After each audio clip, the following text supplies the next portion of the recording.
warahmatullahi wabarakatuh. Alhamdulillah rabbil alamin alladzi kataba alaina as-siyam li'an nasila ila an nakuna minal muttaqin. Asyhadu an la ilaha illallah wa asyhadu anna Muhammadan abduhu wa rasuluh. Allahumma salli wa sallim wa barik ala nabiyyina Muhammad wa ala alihi wa ashabihi wa li baitihi wa dhurriyyatihi jami'in, wa ba'd. Bapak, saudara yang bukan Allah, tadi adinda kita kekenyangan kayaknya. Tapi saya apresiasi pengurus masjid mengizinkan anak-anak remaja yang mumayyiz lah ya, itu ke masjid. Karena tema kita tadi yang dibacakan takwa ya, takwa yang dibentuk dari puasa Ramadan. Imam Ibnu Qayyim Al-Jauziyah, murid dari Syekhul Islam Ibnu Taimiyah, itu di akhir hayatnya, bukan di akhir hayat malah, waktu beliau masih muda menemani Syekhul Islam Ibnu Taimiyah masuk penjara, Ibnu Taimiyah di akhir hidupnya cenderung menjadi ke arah rohaniawan. Tadinya suka fatwa, suka polemik. Lama-lama beliau menjadi suka dalam ilmu-ilmu kerohanian, dan itu terlihat dari 2 jilid karya beliau dalam Majmu' Fatawa. Kemudian juga karya Imam Ibnu Qayyim, 70% karya Ibnu Qayyim itu ngurus qalbu, tasfiyatul qalb wa tazkiyatun nafs, penyucian qalbu, membeningkan qalbu dan melatih jiwa. Salah satu warisan beliau, tanda kalau beliau ini arahnya sudah bukan lagi suka polemik ya. Jadi selevel Ibnu Qayyim yang tadinya suka polemik masalah doa berjamaah, sayyidina, tawassul, itu dia ditinggalkan oleh beliau. Lalu beliau cenderung mengurusi qalbu. Keluarlah kitabnya Madarijus Salikin, makom-makom orang suluk. Keluarlah kitab beliau Uddatus Sabr. Ada juga kitab beliau tentang cinta, Raudatul Muhibbin. Sudah diterjemah Pak semua itu. Ada satu lagi yang belum diterjemah, Al-Fawaid. Nah, dari kitab ini kita ngambil kata takwa. Nah, ini agak sedikit berbeda dengan kajian-kajian biasa. Beliau ngambil takwanya di luar perkiraan saya tadinya. Apa kata beliau? At-taqwa salas maratib. Takwa itu ada 3 modelnya, 3 tingkatannya. Nanti kita coba lihat kita sudah sampai level mana Pak dengan puasa loh ya. Yang pertama, himayatul qalbi wal jawarih anil atham wal muharramat, atau kamqat, menjaga kolbu dan anggota tubuh, berarti zahir dan batin, dari yang haram. Kalau orang puasa, saat puasa melakukan yang haram nggak? Pasti ya, pasti. Tapi kolbunya gimana? Insya Allah, kalau ada sesuatu yang buka-buka bajunya, walaupun nggak kebuka semua, mata tertarik nggak ngelihat? Kalau lagi puasa kayak terpaling Pak, mata ini kayak nggak mau ngelihat. Itu urusannya di kolbu. Kolbu itu udah nggak minat dia saat kita puasa. Itulah kekuatan dari niat di malam tadi. Kalau nggak niat bisa lewat ya. Berani nggak makan yang haram? Yang halal aja nggak dimakan. Yang halal aja kita nggak makan siang puasa. Buah-buahan yang ada di kulkas, beras yang ada, nasi yang ada di rice cooker, lauk-lauk, itu berani makan nggak kalau nggak ada orang lihat siang puasa? Anak kecil aja nggak berani Pak. Maka level 1 ini serata, semua orang sudah bisa. Semua orang, alhamdulillah ya. Jadi mau dia alim, dia jahil, awam ataupun ulama, ini sampai ke level ini, takwa ini. Berarti la'allakum tattaqun, level 1-nya dapat. Tapi kalau level 2 gimana? Belum tahu nih. Apa level 2-nya? Level 2-nya at-taqwa himayatun nafs anil makruhat, menjaga diri dari yang makruh. Apa arti makruh? Bukan makruh secara hukum fikih saja, tapi makruh pada semua hal yang dibenci oleh Allah Subhanahu wa ta'ala. Apa kira-kira? Game lama-lama Allah benci nggak? Melalaikan nggak? Ya. Ngomong nggak penting, main makruh-makruh lah ya. Nah, dan ini sering terjadi. Nah, yang ini jarang orang lolos. Jadi siang puasa yang makruh kelindes juga nonton, ya. Banyak yang makruh nggak di tontonan itu. Mungkin ada yang haram dilihat, yang makruh dilihat. Nah, kayaknya kita kena di level 2, kita kena. Tapi kalau kita bisa ngelewatin level 2 ini, kita langsung naik ke level yang ketiga. Level yang ketiga, apa kata Imam Ibnu Qayyim al-Jauziyah? Qaddasallahu sirrah. Kata beliau, himayatun nafsi anil fudul, menjaga diri, menjaga hati, menjaga jiwa dari apa? Anil fudul, dari sesuatu yang boleh tapi melengahkan, melalaikan. Fudul itu artinya sesuatu yang boleh tapi membuat kita terlena di situ. Nah, ini tantangan saat berbuka. Makan yang ada di depan itu boleh nggak, Pak? Ada, boleh nggak?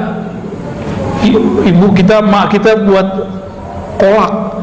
Jadi kata Imam Al-Ghazali, ini anehnya orang puasa, siang-siang puasa, giliran mau berbuka, makanan yang nggak pernah dibuat kecuali di bulan Ramadan itu disantap, Pak. Dibuat di bulan Ramadan. Katanya mau puasa. Saya justru kalau Ramadan malah nggak nafsu makan. Nggak nafsu makan, heran juga. Jarang. Makan goreng dikit, kurma 2-3 butir, air putih, gorengan dikit udah nggak nafsu lagi, Pak. Heran juga kita nih, kenapa nih? Kalau bertamu baru saya makan karena menghormati tamu. Tapi kalau dia belum siap-siap, saya kasih tahu biasanya, maaf saya nggak makan nasi gitu. Kecuali di waktu-waktu tertentu lah ya. Nah, ini masalah kita semua nih, mau tua, mau muda, mau suami, istri, guru, murid, sama. Kalau sudah dihidangkan, kayaknya nggak tahan, mau dimakan semua. Itu halal nggak? Halal. Disebut fudul. Dia boleh, tapi kalau kebanyakan, ini namanya fudul. Belum sampai ke takwa yang level tinggi. Allah maunya kita sampai ke level itu. Sampai ke level ini seharusnya. Nah, coba besok mau nggak nyobain? Mau nyobain? Ibu-ibu nggak usah repot-repot kalau mau berbuka tuh nggak usah repot-repot.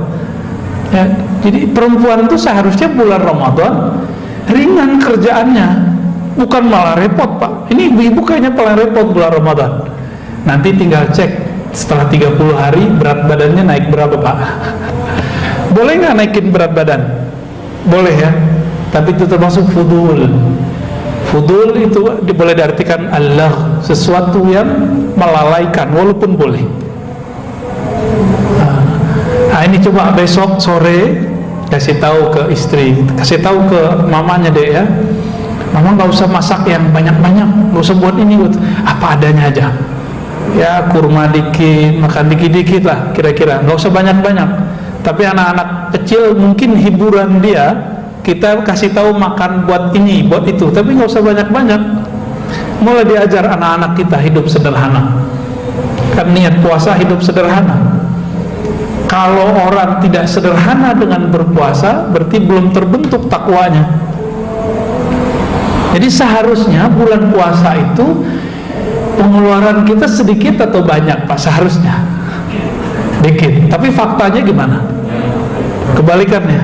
Nah, ini kan aneh. Dapat nggak ke takwa? Maka takwa itu dalam hadis itu temannya adalah wara. Apa kata Nabi? Hadis Imam Tirmidzi, hadis yang sahih. La yanal ahadukum ayyakuna minal muttaqin hatta yada' ya, ma la ba'sa bih fi khaufan ayyaqa fi ma fihi bihi ba's. Tidaklah seseorang sampai ke derajat takwa, begitu lebih kurang kalau diterjemahkan, sampai dia meninggalkan sesuatu yang boleh karena khawatir terjebak kepada hal yang tidak boleh. Gitu. Barusan isya berat nggak perutnya rasanya?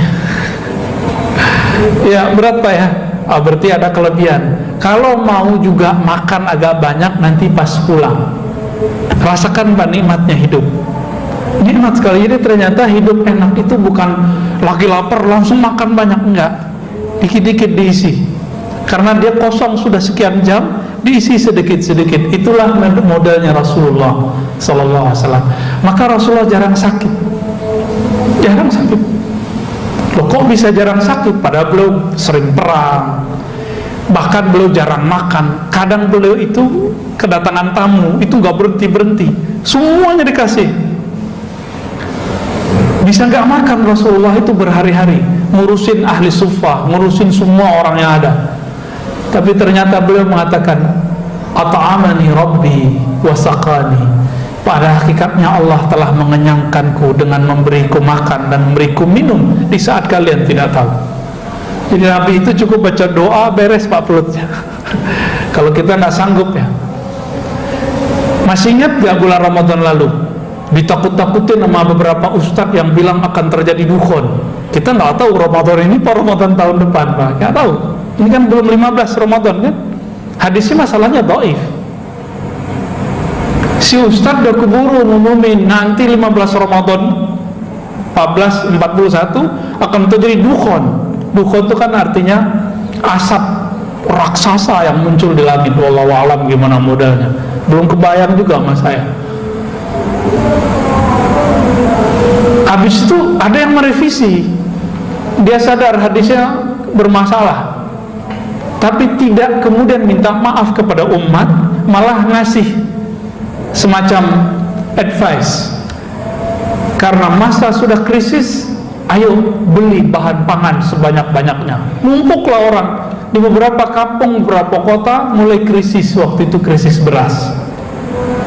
Jadi dia pas udah salah di satu ini, bikin kesalahan baru lagi. Tapi sayangnya sampai sekarang dia nggak minta maaf. Dan anehnya sampai sekarang ada yang mengikuti dan mendengarkannya. Udah jelas nggak ngerti hadisnya, udah memprediksi dengan angka-angka. Kita kan nggak tahu Pak, hadis dukhon itu sahih, tapi tanggalnya tidak sahih. Kapan tanggalnya wallahu a'lam. Bisa jadi Ramadan ini, bisa Ramadan depan, bisa Ramadan berikut. Karena itu ilmu Allah. Apa kata Nabi saat ditanya, mal mas'ul anha bi'a'lam minas sa'il. Yang ditanya tidak lebih tahu daripada yang bertanya. Yang bertanya Jibril, yang ditanya Nabi Muhammad SAW. Sama-sama nggak ngerti. Lalu terus ada orang hari ini ngerti, gimana? Percaya nggak Pak? Nabi bilang nggak tahu, terus sekarang orang bilang dia tahu tahunnya. Percaya nggak? Ya nggak percaya kita. Nah ini terjadi tahun lalu. Semoga tahun ini nggak terjadi. Ya. Maka takwanya orang alim, penceramah itu beda dengan takwanya jamaah dan orang awam. Takwanya orang alim, kalau belum pasti jangan diomongkan. Takwanya orang awam, hati-hati berburu. Karena takwa dari kata waqa, yaqi, wiqayah, artinya menjaga, kehati-hatikan. Qi kata orang Arab ya. Berhati-hati berguru. Bapak ini dijamin selama masih mau dengerin guru pasti selamat. Tapi kalau sudah mengkooptasi yang benar cuma guru saya yang ini, saya jamin gak akan selamat. Alhamdulillah setiap minggu itu ada orang yang datang ke rumah saya, itu bermacam-macam. Ada yang mantan ini, mantan itu ya. Saya tanya, kenapa antum bisa keluar? Kenapa antum bisa hijrahnya lebih sempurna? Jawabannya cuma satu, kita mau mendengarkan orang Ustaz. Kita mau membuka pikiran untuk lebih terbuka. Karena ilmu Allah itu ternyata luas. Walhamdulillah banyak yang kita temui mereka hatinya jadi lapang. Ya, ini yang lagi katakan Di dalam Al-Quran, inna fi dzalika ladzikra liman kana lahu qalbun aw alqas sam'a wa huwa syahid. Jadi peringatan itu hanya bisa ditelan oleh orang yang punya kesadaran kolbu.